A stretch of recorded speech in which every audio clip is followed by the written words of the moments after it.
Welcome back, everybody. Mindset Mutiny, about to get it done. So click subscribe, please. I know I've told you before, if you don't click that fucking subscribe button, I'm going to find you. Hey, listen, man, any bit is appreciated. Share the podcast with people that need to hear it.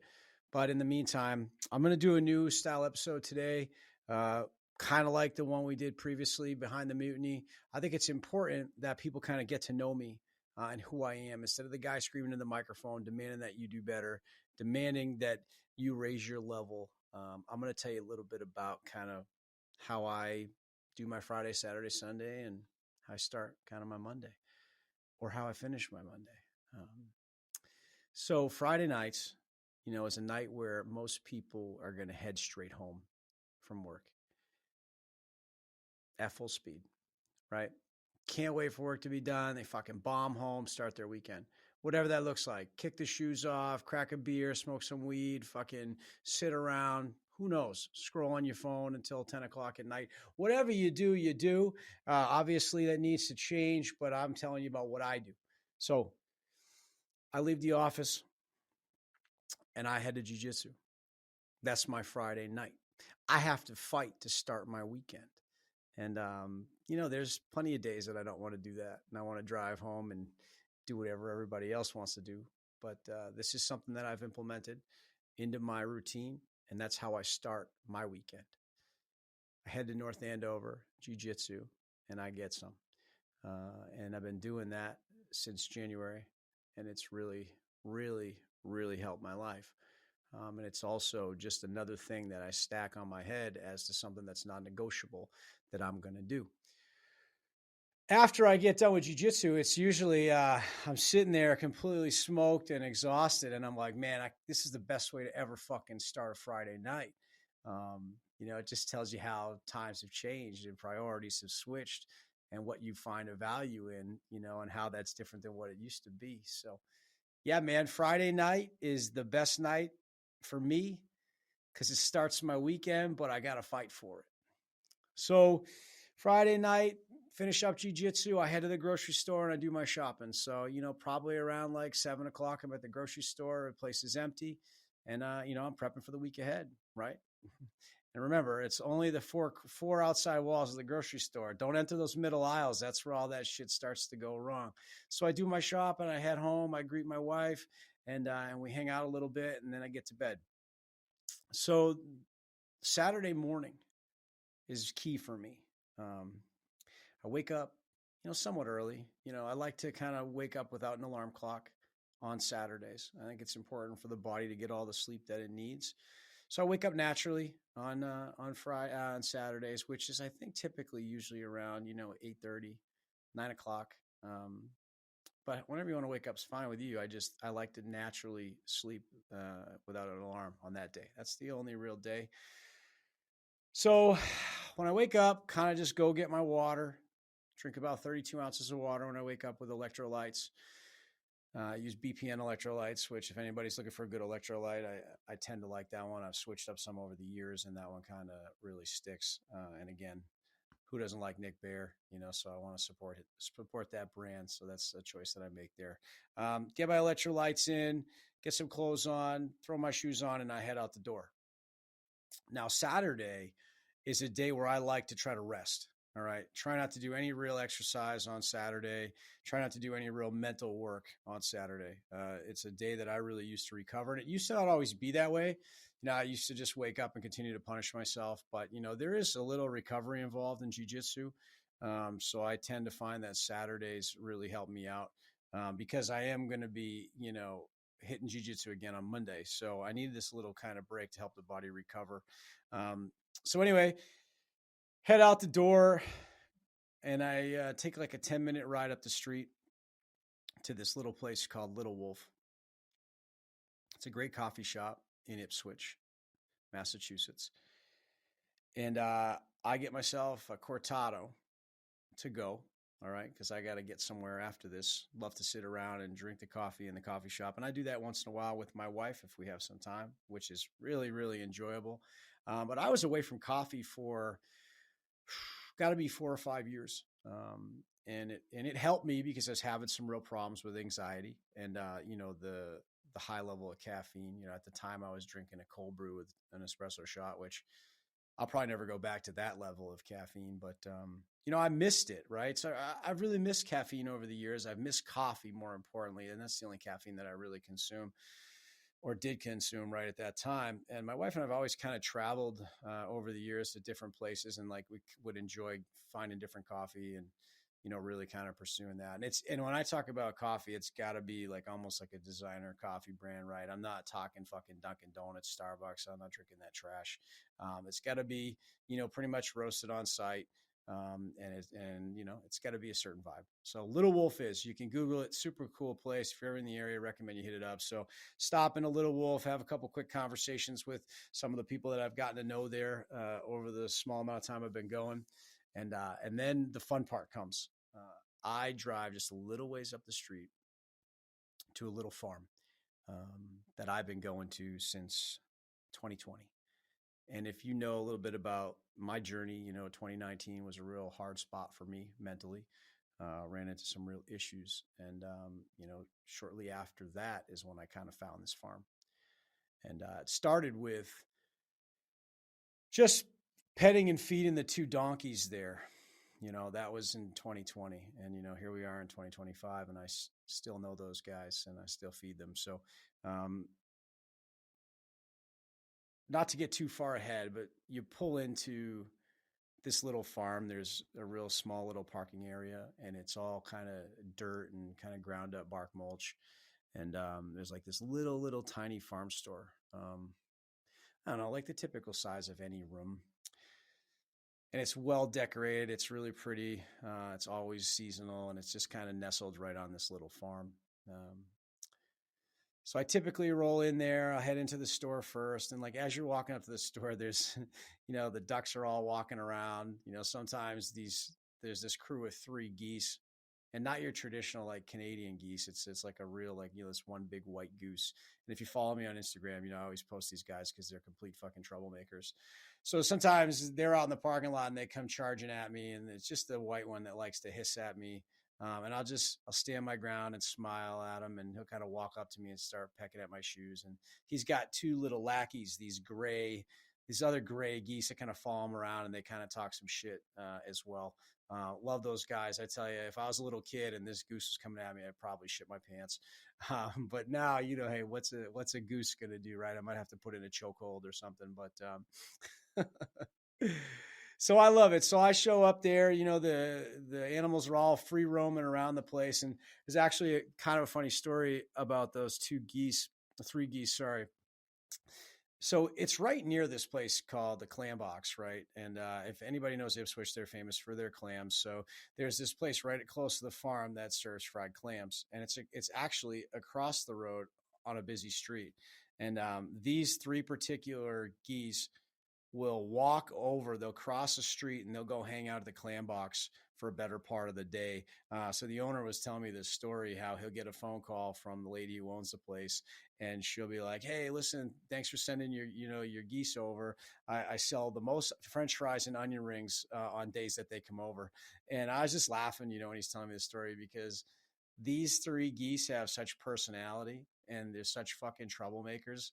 And I could just picture them crossing this main road, almost causing an accident so that they can get over there, get their French fries and onion rings, and then, come back across the street to the farm. So I just think it's absolutely hilarious. And every time I see them, I think about that. And most of the time when I show up, they're out free roaming, but there's been a couple times where the weather's been pretty bad. And, I still show up anyway, right? It's raining over there. I'm still going. There's days I don't want to go, and I still go too, because there is some value here, and I'll explain why. But yeah, well, I remember one day they were kind of locked up in their little house, and they were so fucking pissed off. They saw me, and I know they love giving me a good hiss and chasing after me. So, so I got a good little chuckle. I waved to them through the glass enclosure that they had there, and then I went about the rest of my visit. So anyway, you walk up to this farm store, and you enter, and it's cool in there, man. There's all sorts of stuff hanging from the ceiling. It's the shelves are all kind of like wooden boxes that have been built over the years. And a lot of the products there have been kind of like brought in based on what the local customers are looking for. And everything is also, there's a lot of vegetables and things and honey and stuff that's grown right there. And the honey is obviously harvested right there. So I'll kind of walk through, and if I need anything for myself, that's where I'll kind of do some of my shopping. So they've got, farm fresh eggs there. They've got some knotweed honey, which is all from right on the farm. And you can see the beehives and they're swarming with bees, which is really cool. So I'll get my honeycomb. I started doing honeycomb as well, which is really, really good. I kind of enjoy that texture. So I've been implementing some honeycomb. So I get my eggs, my honey, the honeycomb. If there's some pickled beets there, so there's an Amish family that makes all sorts of pickled products that are there. So I'll get that, and then depending if they have some apple cider vinegar there, there's a really good one, super super smooth, much better than what's in the store, and I'll grab that at times. And then if I'm lucky enough, when I'm walking around, I'll come across Seamus, which is the like kind of the bunny that they have. It's like a big bunny with big floppy ears. He kind of hangs out inside the store, and sometimes when I'm in there, it wouldn't be odd for me to be walking around, shopping there, and all of a sudden, like the black rooster come walking through. So there's this big black rooster there, just kind of comes walking through the farm store, just doing its thing, and then kind of walks out, like depending on who opens the door or whatnot. So I thought that's kind of cool. It's like a really good vibe. I post about it all the time because it makes me really, really happy. And that's part of the reason why I go there. So I'll do all my own shopping there as much as I can get. I'll get there. They have some cool stuff. There's some cool mushrooms and some really cool like goose eggs and things of that nature, which I'll also grab, which is a little bit of a change of pace. Um, and then it's all seasonal stuff. So like in the summertime, they'll have corn or whatnot. And that all kind of depends. It's a rotating selection of like kind of produce. And once I get my stuff settled, I'll start picking out what I'm getting for the animals, right? So I like to get apples for the pigs. The pigs there really like the apples, and the carrots are great for donkeys. And one of the goats there likes carrots, the other one doesn't, so I'll have to like grab some grain. So the farmer there has given me special access to the grain that he keeps around the back, which I feel honored. And I also wonder if he's like trying to figure out why this grown man shows up every Saturday to pet his animals and feed them, and why he's so absolutely fucking jacked up to be there. Honestly, it's probably one of the best parts of my week. um, and there's a reason why, and I'll explain it more a little bit from now. But anyway, I'm having fun doing this podcast right now, so let's just keep it going.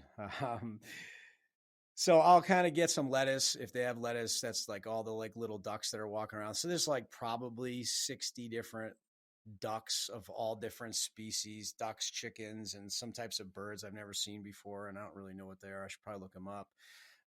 So I'll get the lettuce for them. So I'll get that lettuce. I'll get the apples. I'll get the carrots. If there's corn, corn's a big seller. The donkeys love the fucking corn. They'll eat the whole thing, husk and all.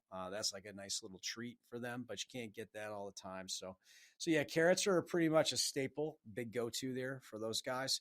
So I'll get all that up. I'll shoot the shit with the farmer for a while. We'll talk about kind of the local Ipswich politics and whatnot. It's a really small town. So anyway, I'll head outside. He's like, "Hey, have fun. Everybody's out. Go enjoy yourself, whatever." So I'll throw all my stuff in the car, anything I got for myself, and then I'll fill my pockets with carrots. And I've got like a little bag that I'll put the lettuce in and whatnot. And I'll kind of walk through this garden area. And the flowers there are absolutely stunning. So at certain seasons, you can show up there, cut your own flowers, make a beautiful bouquet. So I walk by the beehives, see the bees flying around. It's cool to know that those bees are the exact bees, that are making the honey that I just bought, and that I've been, consuming for years, right? It's kind of a good feeling. Got to keep it local, right? And then as I'm kind of making my way through that garden, there's like a small little hut where the two goats and the two pigs, they live, right? And sometimes if it's raining, they're kind of hiding in there. And if it's nice out, they're kind of roaming around. But when they see me, everything stops. They come line up at the fence. They're kind of perked up. The two goats are kind of climbed up over the top of the fence, sticking there. They got their heads out ready to greet me. So I'm pretty much looking eye to eye with these guys. And one's a little more particular than the other, which is funny because the donkey's there too, and I'll describe that later. They both have their own personalities, which is kind of cool, and you notice that over time.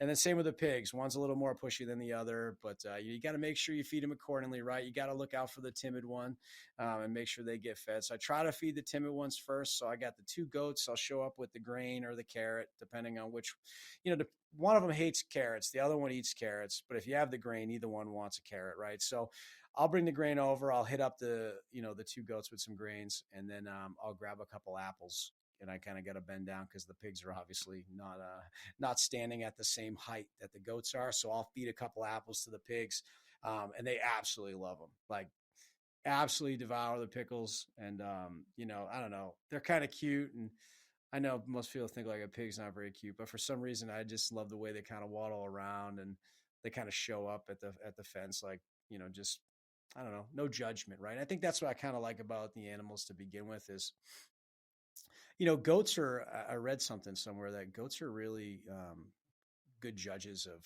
like a of a person, because they don't have any real like defense system, so they need to kind of judge the energy of a person. And I think that I know that, and I need to force myself to show up as calm as possible and to be in the moment, to be able to to care for them, as I'm feeding them and whatnot.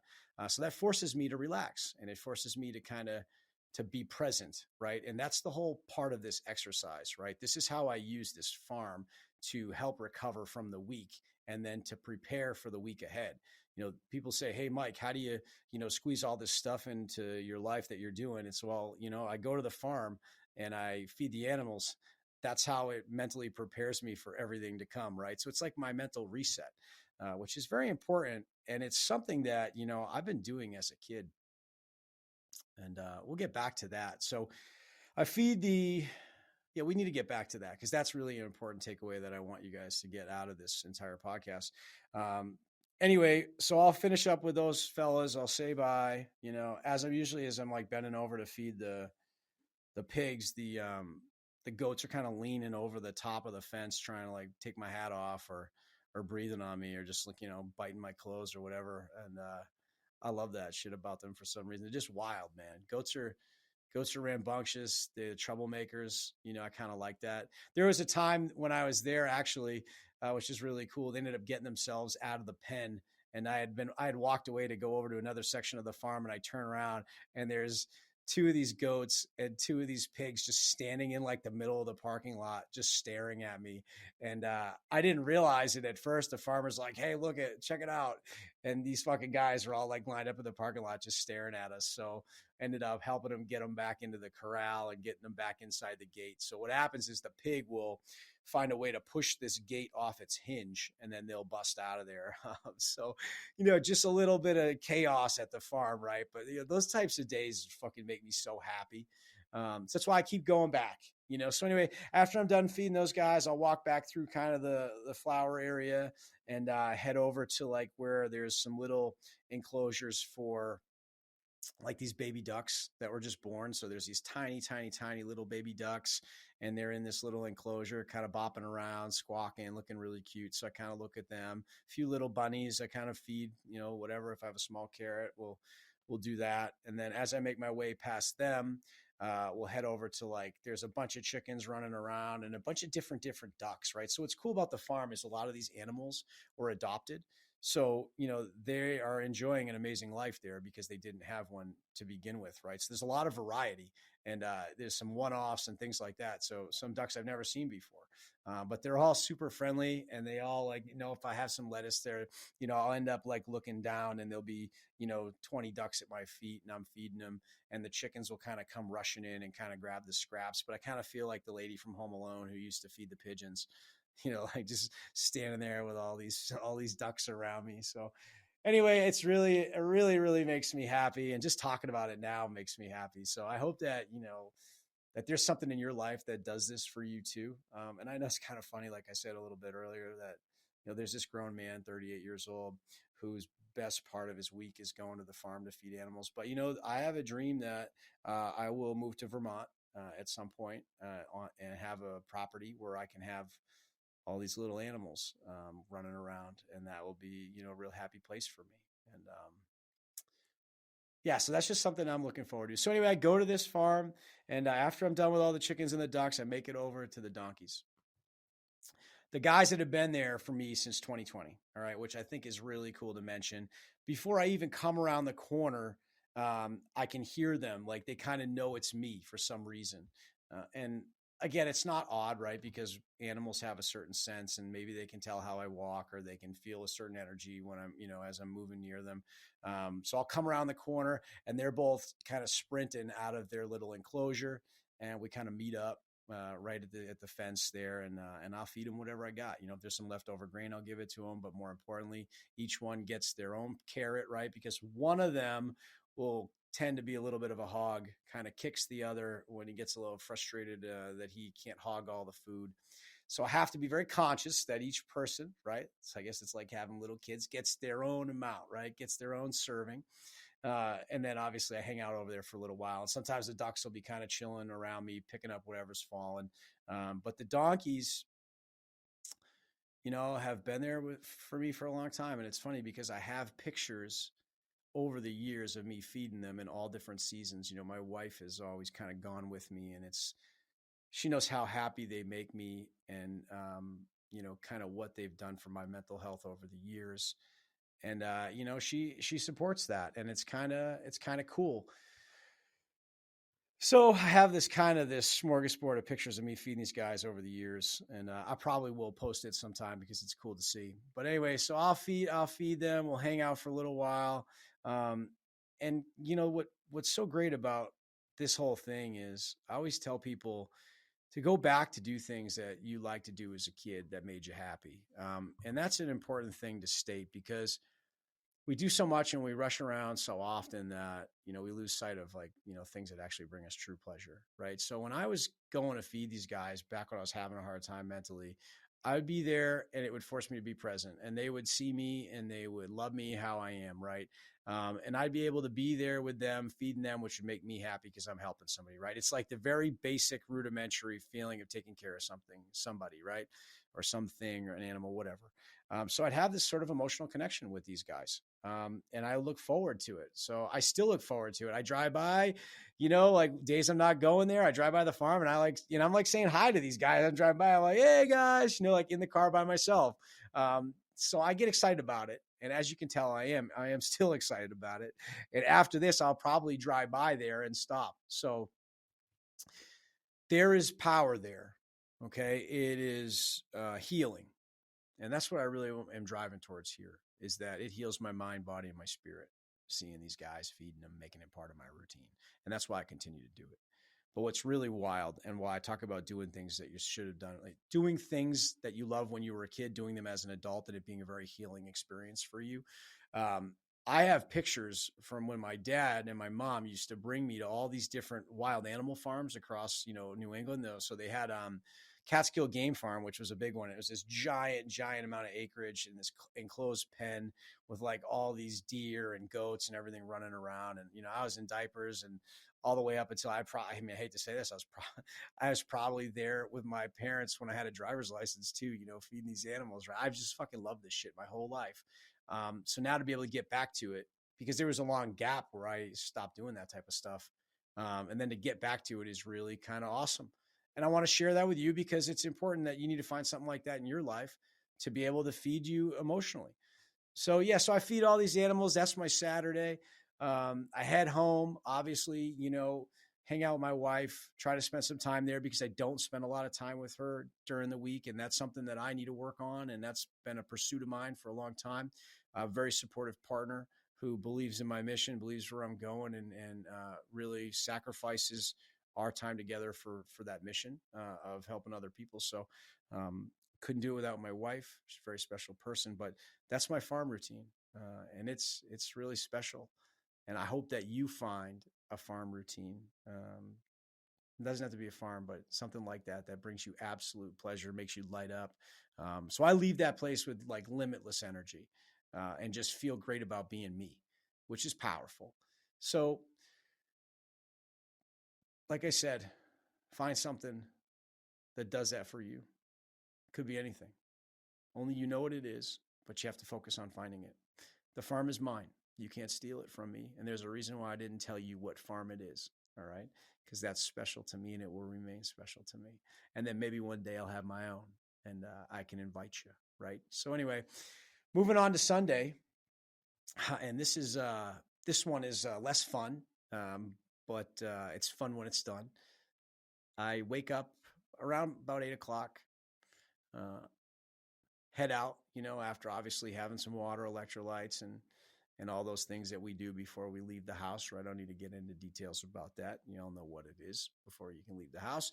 So I get my running gear on, get my shoes on, and I head out the door. And let me tell you, some days it's harder to put the shoes on than other days.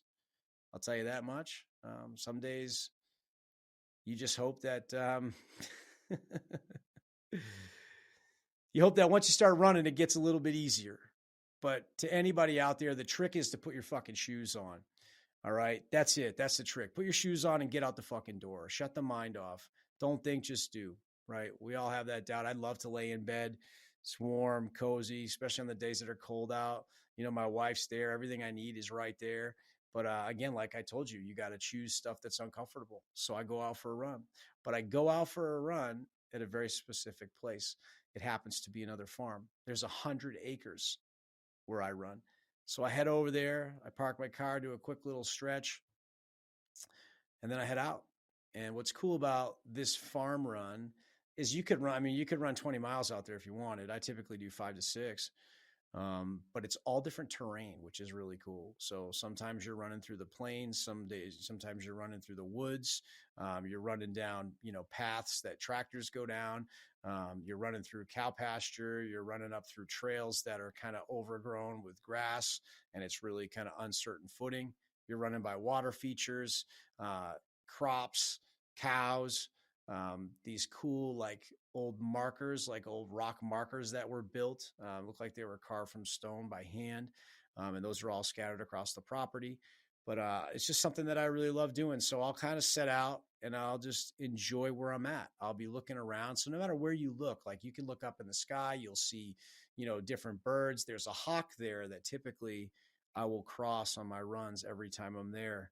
He kind of flies over and kind of checks on me. And I don't know what it is, but it's a little spiritual, right? Where I know I'm going to go run here and I'm going to go see this hawk. He's going to be flying over. Other times I'll be running past kind of like where the crops are, and he'll just be posted up on a pole, and I'll just notice him sitting right there at about eye level, which is pretty badass when you're looking eye to eye with a big hawk. There's such calm animals and so beautiful. So that really kind of lights me up when I see that, because I'm out there kind of looking for wildlife when I'm running. But I also make sure to stop and take pictures. I'll see horses, which I love horses so much. And there's a lot of horse farms that surround this area, this farm that I run at. So I'll stop and take pictures of the horses, kind of say hi to them, chat a little bit real quick and keep on with my run. And it's not unlikely for me to come across like a horse and buggy. They do like these people are out there kind of doing horse and buggy on some of the paths, and you'll see some horse, people, riding horses as well. I kind of stop, obviously, and let them go by, just say hi and kind of have a little small talk and then continue with my run.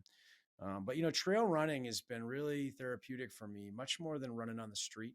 I could also relax more because you're not worried about getting hit by a fucking car. That's kind of like one of the big things running on the street is you got to be super aware. And I never wear headphones when I run. My uncle's a big ultra runner, and he found out I was running with headphones on, and he kind of made the suggestion, if I want to remain an amateur, I'll continue to run with headphones. So the next day, I fucking quit running with headphones, and it's been actually really great. I'll never want to run with headphones ever again. I much more prefer the noise of the wind. I can hear the birds chirping. I can hear the bugs kind of making noise. That is much better for me and much more healing to my soul. So yeah, I'll just run all over creation. I'll bring a couple calories with me, a couple go gels, some BPN go gels, which I'll consume when I'm running. If I'm doing 5 miles, I'll probably have a couple hundred calories just to keep me feeling good, but I'll be running fasted, right? So I don't really eat breakfast in the morning before I head out. Sometimes I'll have a banana. Maybe sometimes I won't, depending on how my stomach feels when I wake up, don't need to be eating a full meal before I go out for, for a slugfest. But my favorite times there are inclement weather, so I've run there in the middle of a blizzard. I've run there when the sun is unbearable. I've run there when it's raining and cold and dreary. And personally, I prefer to run when it's dreary and rainy, um, because there's less people that you'll ever come across, right? And you're also out there when nobody else is. And I think that's empowering for me. I think that's how I find a lot of my peace too, is when I'm out somewhere and there's nobody else out there, but I am. That lets me know I'm in the right place, right? If you're somewhere where there's a million people, you're in the wrong place. And that's kind of how I look at it. So I'm out there running in the quiet of the morning before, the sun's in full, right? And, just kind of healing, um, putting up a great effort, of course, but spiritually healing. And the reason I say that is, as a kid, again, and this comes up again, as a kid, right? And I need you to pay attention to that. As a kid, my parents raised us in the woods. Every weekend we'd go up to the White Mountains and we would camp. And we pursued hiking for a long time. And we did all the 48 4,000 footers in New Hampshire as a family, which, I don't really look at that as much of an accomplishment, but it fucking is. If you Google, like the 4,000 foot club in New Hampshire, like it's a big deal. And I did all that shit before like my 14th or 15th birthday. And we did it all as a family, which is great. And I think that's a lot of the places I learned like that, what physical movement would do for my mental being, as a kid, that was always really engaging for me. And I really loved it. And, there's a lot of happy moments out there and there's a lot of moments of, crying. I remember, maybe this is a story for another day, but, yeah, it's a story for another day. There's a real defining moment for me when I learned how hard I could really push. And, I was very young when it happened. And my father uncovered that for me. And it defined the rest of my life.